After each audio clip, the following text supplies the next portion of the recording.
think my mum was right. She would say this all the time: if you haven't got anything nice to say, don't say anything at all. Now, I was a stroppy teenager, she was a sensitive mum, and I would say not very nice things to her. And there's a lot of teenagers in here right now, and they've probably done the same. Told her she didn't look very nice when she was wearing something, or you're not going out in that, even though it was my mum and not the other way around. But she would say this quote to me quite often, and I would think she was just being ridiculous. But actually, as I've got older, and as the way time has gone on with social media, I actually think it's more important now to go by that mantra than any other time in my life. Now, I came to Essex, Mark said, about 19 years ago, nearly 19 years ago, and I came for what I thought was going to be the job of a lifetime, and it really has been. Before I did that, I sold cars, I sold radio advertising, I sold advertising. And I came here in 2000 just to do this job, and it has been brilliant. It is brilliant. It's nearly over, but it is brilliant. So I came here and I'd done all these other jobs. And what I didn't realise, actually, when you put yourself into the public eye, and that's what it is, radio, because lots of people listen and they don't necessarily know what you look like, but they do hear you, is that you are prone then to people saying not very nice things about you. When I came in 2000 down here, because I'm from the Midlands, when I joined the radio station, the only way of communicating to each other with the listeners was by phone. So we had a phone system, and the phone line would ring quietly, and you'd answer it, and you'd get a caller, just somebody that wanted to interact on the show. But when I first started, quite a lot of them called in and told me how much they disliked me. Now, Martin Day had been doing the show on Essex FM since around about 1923. Or at least that's how it felt. And all of a sudden, he was having to share his name on the jingles with mine. So we became Martin and Sue. The day went, and it was just Martin and Sue. And so people would call up. And I found this really odd, because when I sold cars and I sold advertising, when somebody bought something off me, when I provided a service, I sold them a car, I didn't sell them a car, or I sold them advertising, or they didn't buy advertising from me, never ever did anybody ring me up and tell me I was rubbish. But on radio, they did. So we'd get a call and I'd answer it, and they'd say things like, "You're rubbish." And I'd say, "Why, thank you." And then they'd say, another caller would ring up and they'd say, "Blimey, what have they got you for?" And then another one would ring up and say, "It was much better before you got here." This blew me away. I was not used to this at all. I had not experienced this in any other job that I'd ever done. And it was bad enough that Martin didn't want me there. It was bad enough that he told me I wasn't very good every other day. And it was bad enough that my boss would come down and tell me I wasn't very good as well. So you can imagine it's coming from all angles. But I'm quite tough. I'm quite resilient. I wouldn't have let him know that he was annoying me or that he was upsetting me. So I carried on regardless. I cracked on and I kept going, and I thought, I will get better at this, and eventually they'll like me. But I was amazed at how many people felt the need to just tell me that I wasn't very good. They would blatantly call and do that. So that was something I really wasn't used to. It did shock me a lot. And this was before social media. So this was before the likes of Instagram, Twitter, and all the rest of it. And there was one person particularly, I just want to tell you a story about this lady. We'll call her Hilda for now. It's not her name. But she would ring up and I would answer the phone. "Good morning, Essex FM." And her immediate response was, "Is Martin there?" And I would say, "Yes, she is, Hilda. He's here." "I don't want to talk to you, I want to talk to Martin." Okay, I'll pass you through. "You all right, Hilda?" "Yep." Pass her through. Then she would say, "I hate her."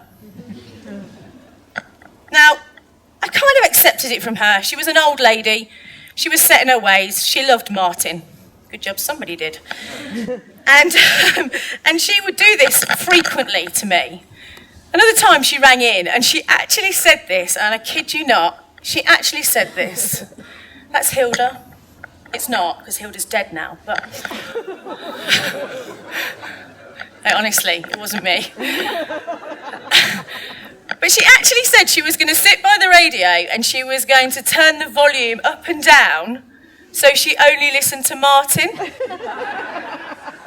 So all I had visions of was some little old lady with her hand on the knob, if you pardon the expression. Not Martin, the radio. That she would be there. Sorry, students in the room. She would be there trying to gauge when Martin spoke so she could listen, and then when I spoke she would turn it right down again. So that's Hilda turning the knob up and down on the volume. One of my all-time favourites when she said that. I loved it.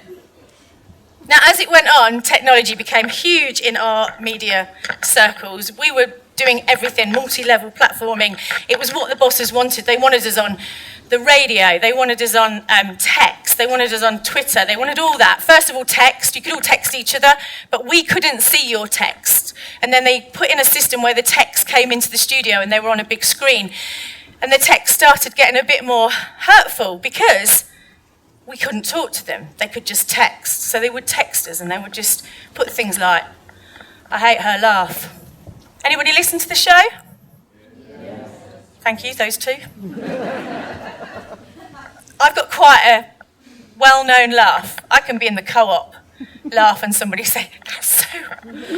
So I've got a distinctive laugh, I know that. And for lots of people, they didn't like it.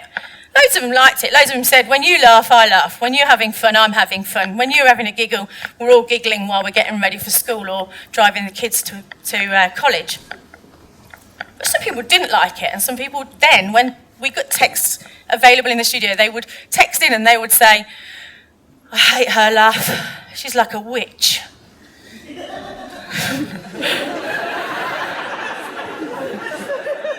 Tell you what, was that you? No, did you send the text? Seriously, look what happened to Hilda.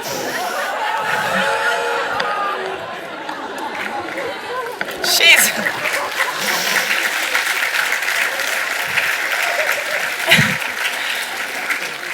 So people got a bit braver, is what I'm saying, via the text. You know, people got braver, like that person down there.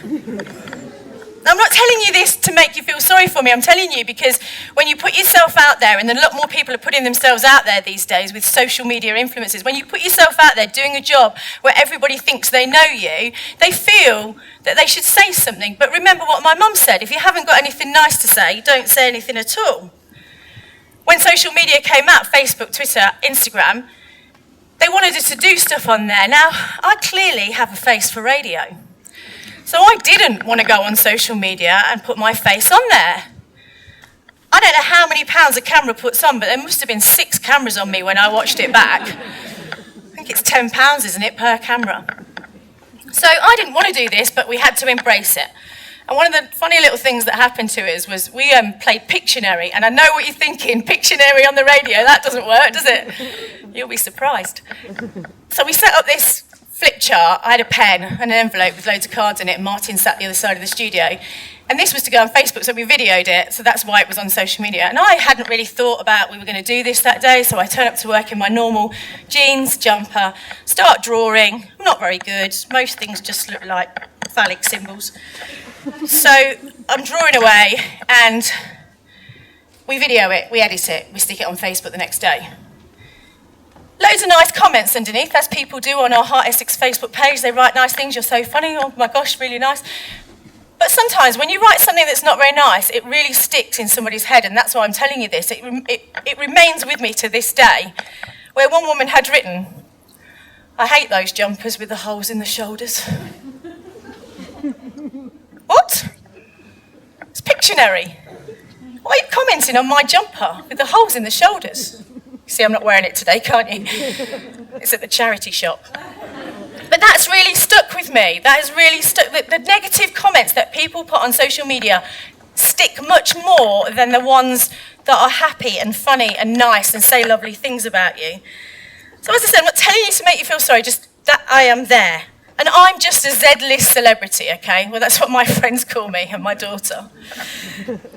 What about the A-listers? What about the people that are really out there, the social influencers, the people that are up there, Donald Trump? Well, over 6 million, I'm just going to read these out because these are quotes, and I just want to read these out, and I think I've gone the wrong way on my slides. Yep. I'm just going to read these so I get these right. But over 6 million tweets were analysed since we had the hashtag #MeToo. It started with a lady called Lena Dunham. Do anybody know her? Anybody watch Girls?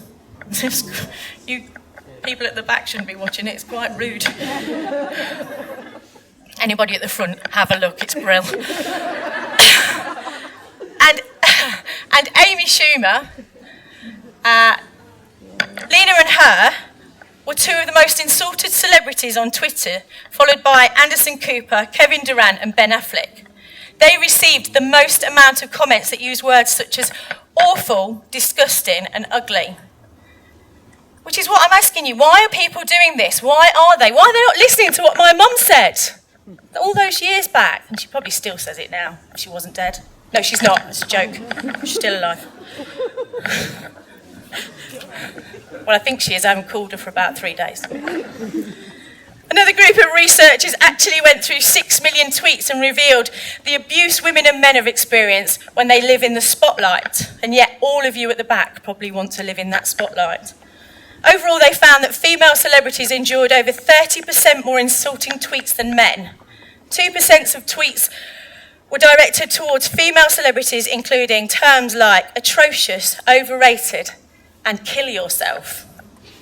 Okay, you think it's only 2%, but we're all experience high levels of mental health. Celebrities do as well. Normal people do as well. What if that one tweet where it says something really bad is the tweet that pushes them over the edge? So, many of the attacks on Twitter as well, which amazes me, were geared towards celebrity careers and their performance. Some will cross the line with dangerous territory such as sexual harassment. Terms like slut, skank and whore were identified as the most words personalities received and the most sexist tweets. People like Nicki Minaj, Britney Spears, Ariel Winter and Amy Schumer faced the worst attacks out of all of them. Just disgusting that people can put those kind of things on about people they don't know. A lot of teenagers in here at the moment, all on social media, all looking at the personalities, the celebrities that you were following on Twitter or Instagram, even each other, your friends. My daughter's constantly on her social media and constantly showing me, look what this person put about this other person. Why would you do that? Why would we do it? Remember, my mum. I think one of the most sickening ones that I actually ever saw was the one about Rebecca Vardy. Do you remember her? She's Jamie Vardy, Leicester City. She's Jamie Vardy's wife, and she went into the jungle, I think, on the season before last. I don't think many people knew who she was when she went in, but when she came out, obviously a lot more people did know who she was. And she thought she was doing a good thing when she posted a tweet of herself having a smear. Sorry, guys, I know that word freaks you out. Did somebody just say, what's a smear? I'm not really here and I haven't got time to explain that, but when you get a bit older, you'll understand. But the reason she did it was for a positive vibe. It was a positive thing she wanted to do. I'll tell you what she said. She said, I dread a smear test. I don't even know why, so I wore my red jungle socks from I'm a Celebrity to my smear test today to remind me that if I can do a bush tucker trial and eat a sheep's anus to win food, then I can certainly brave a smear test that could potentially be life-saving, and you can too. And the reason she wrote this was this. She put this on here as well. More than 3,200 women are diagnosed with cervical cancer every year in the UK, and nearly 900 die annually. And yet 1 in 4 skip their cervical screening because of embarrassment. Don't be a statistic, ladies. Go for your smear test. Now, for some people, this proved a little too much. That's the picture. That's what she wrote. She was trying to do something positive, and then this happened. Too much on show. Really? Perhaps if it was the other angle, from the bottom of the bed, maybe. The day you make a post about your smear test with your legs open, no less, is the day I unfollow. Really? Hun, there are more effective ways to promote smear tests in prevention of cervical cancer. I'm not sure the open legs really achieve that, and regardless, some things are best left private. Well, if we keep leaving them private, women are going to keep dying. Maybe you should think about encouraging other women without opening your legs and taking a picture of this, really. And do you know what's surprising about that? All women. Women having a go at other women. Women saying not very nice things about a woman who's trying to promote something good. So that's what's shocking about it. Again, they didn't have a mum like mine, did they? None of them. Just felt like they could say anything to her, even though she was trying to do something good. And the women to women thing really surprises me, because I think we need to help each other out a little bit. As women, we have it a lot tougher than the guys. You might not think so now, boys, but it really is. And we need to big each other up, not tear each other down. So we need to stop this culture of just thinking we can put whatever we like. We can stop this, I'm going to comment on something just because. I'm going to comment on something because I don't like what she looks like, or I don't like how her hair is. So we need to stop this. And it is much more girls that do this, I'm afraid. And so as parents, we need to teach our girls to be nicer to one another. We need to compliment each other when we can. We need to say nice things to each other. If somebody turns up at work and looks amazing, as another woman, tell her she looks amazing. Don't talk about her behind her back or post something on social media. Now, I'm not trying to stop with my mum's phrase, anybody saying anything about anything. I want you to have freedom of speech. We're in a country where freedom of speech is fine. But I didn't think that freedom of speech necessarily meant we could just say anything we like about anybody. So here's the thing. Have a think about this. If you were walking down the street and you saw a lady walk towards you in a dress that you didn't really like, her hair was a bit of a mess, she'd not really coordinated her shoes with her handbag, would you walk up to her and tell her? Would you say to her, "Oh, I don't really like your handbag. Oh my God, that dress is awful, it doesn't suit you"? Because if you wouldn't, then you shouldn't put anything on social media. You should think before you post something. You should try and write something nice if you can.